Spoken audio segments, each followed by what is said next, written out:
Hello everybody, it is Cloudhead with hopefully the first of many YouTube tutorials on bass design, really any sort of sound design or any tips with Ableton that I can offer you.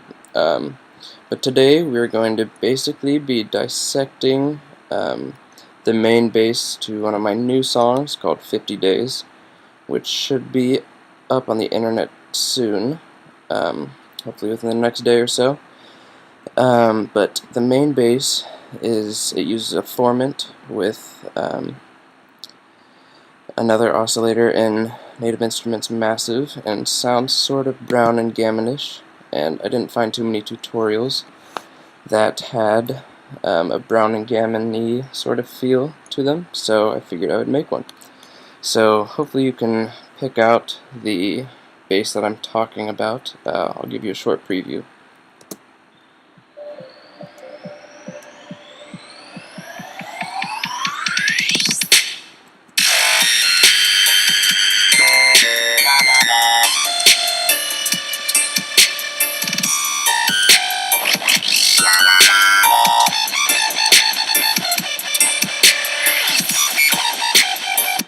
Okay, so you get the picture. I think you probably could hear what I was talking about. By the way, sorry that I could not get a high quality sound input to the screen recorder. Ableton Live 9 was acting a bit funky with the screen recording app, so I just have to record out on my laptop speakers.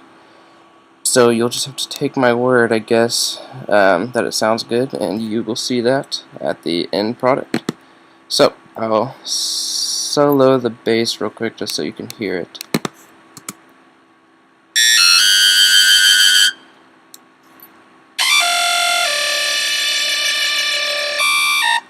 Okay, so you get the idea. Now let's get started. So we're using Native Instruments Massive, an awesome synthesizer. So obviously drag in an instance of that. Make a new sound and wait for my computer to load. Okay, so first thing is make sure your decay level in envelope 4 is all the way up so that it's a sustained sound, so it doesn't sound plucky or anything. And go to your voicings tab, turn the unison up to 2, and turn it on monophonic rather than polyphonic. Change it to legato triller.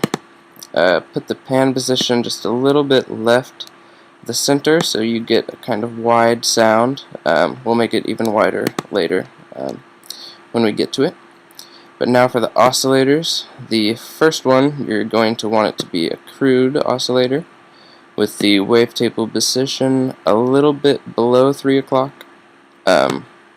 Intensity all the way up, leave it on spectrum, and then turn the amp down to a little bit between 1 and 2 o'clock. The second oscillator, change it to square saw 2, so just 1 to the right.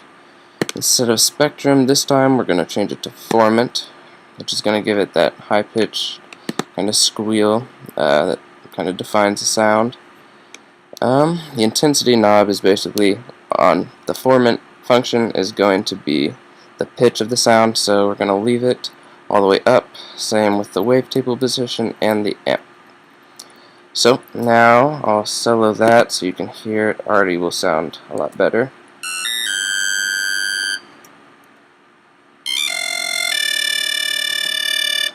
Okay, so you can see we're already sort of getting the feel that we want, but just to make it better, put on a classic tube, which is my favorite of the distortions that Massive offers. Turn the dry wet a little bit above 50% and the drive all the way up to 100.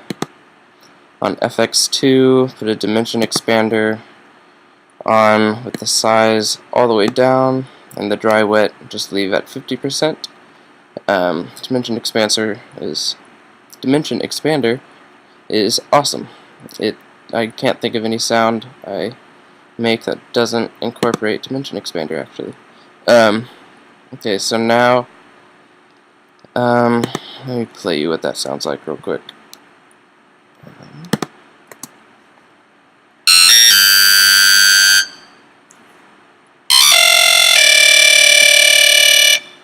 So it's already sounding pretty sick.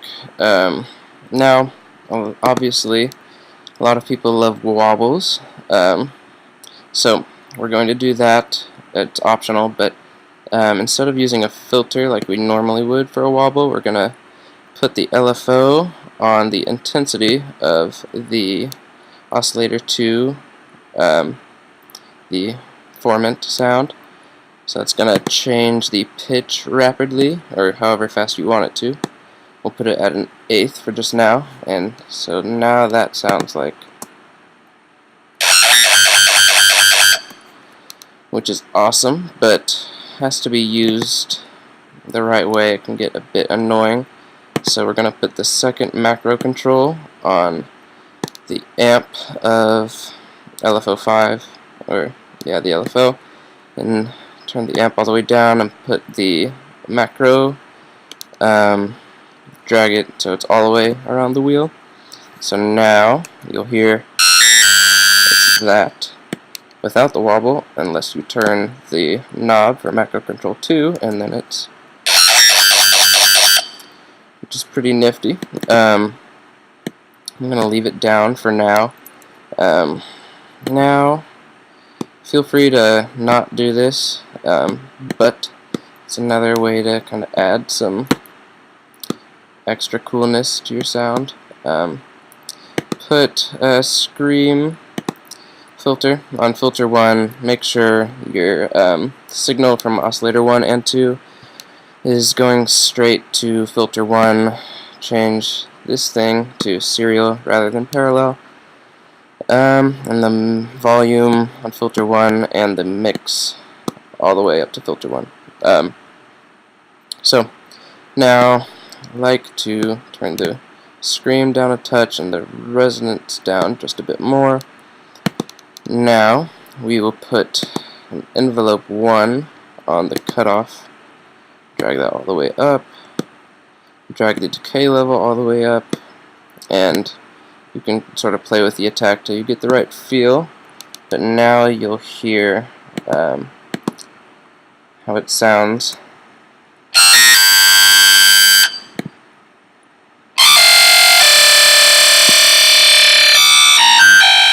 So it gets the there's a short little filter sweep from low cutoff to all the way up cutoff at the very beginning, and you can adjust how long that is with the attack button. I'm going to leave that off for right now, though. And now let's take a look at what I'm doing so far as Ableton's effects goes. Okay, so we'll start with equalizing. Just drag an EQ8 on there. Make a low cut at 100 Hertz, because we obviously need to save room for our sub bass, which is going to be offering all the low range of the sound. Then make a small, or not so small, cut between 300 or 500 Hertz, and then up around 3 to 4 kilohertz just by a couple decibels, so it gets a lot of sparkle. And get a reverb. I never use the reverb in Massive. I hate the way it makes everything sound, so I use Ableton's reverb, which is pretty good. Make sure the low cut and high cut is off. We're going to EQ everything with an EQ8, so we don't need the reverb doing anything more than it needs to. Change the quality to high. The decay time, make it short probably for this sound. That's what I'm going to do. So we don't want it to sound like a pad or anything, you know, and have the decay time be too far up and get lost in the mix.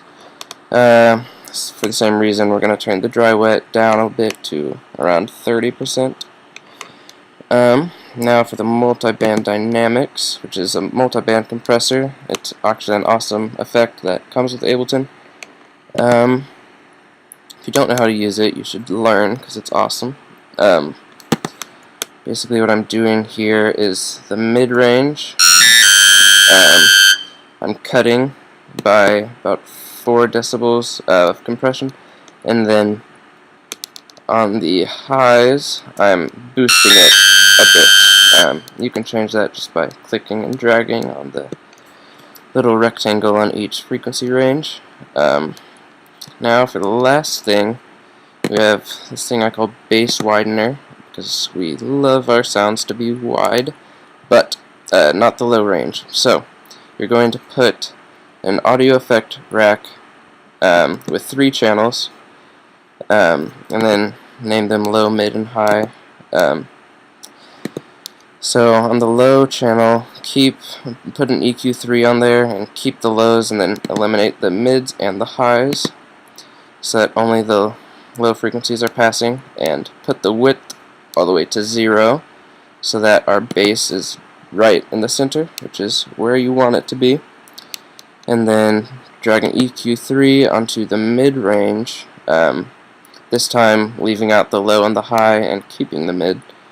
And then rather than using utility to make your sound wide, because I hate the utility plugin when I'm going anywhere above 100%, so you're going to drag a simple delay next to EQ3 and change it from sync to time on this little box, and then change it to like 1 millisecond on, doesn't really matter if you want it to be the right or the left, just so long as it's on one of them.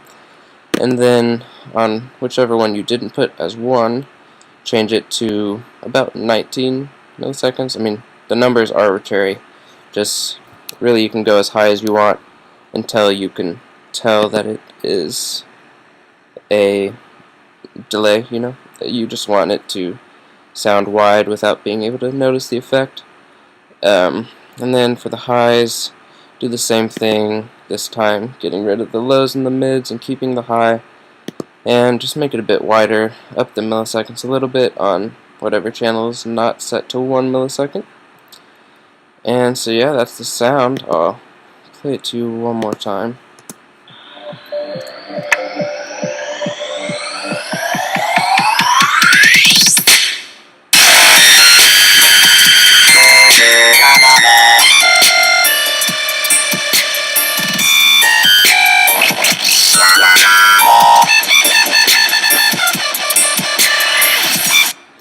So yeah, that's the sound. I really love the way it sounds. That's why I showed it to you guys. I'm going to attach the link to the .nmsv file in the description, so you can just download the sound right away.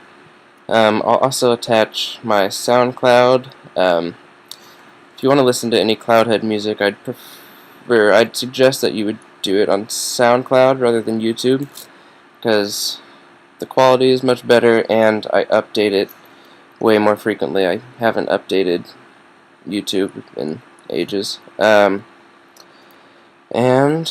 a side note, if you'd like any mixing or mastering services, just inbox me and I can do that for a small fee. I've been doing it for a while, so I reckon I'm getting pretty good at it. Also, I can offer you any production advice or do any remixes or really whatever you would like done. Just hit me up in my inbox and I will do what I can do for you guys. So, I hope you guys like the sound and put it to good use. I'll see you guys later.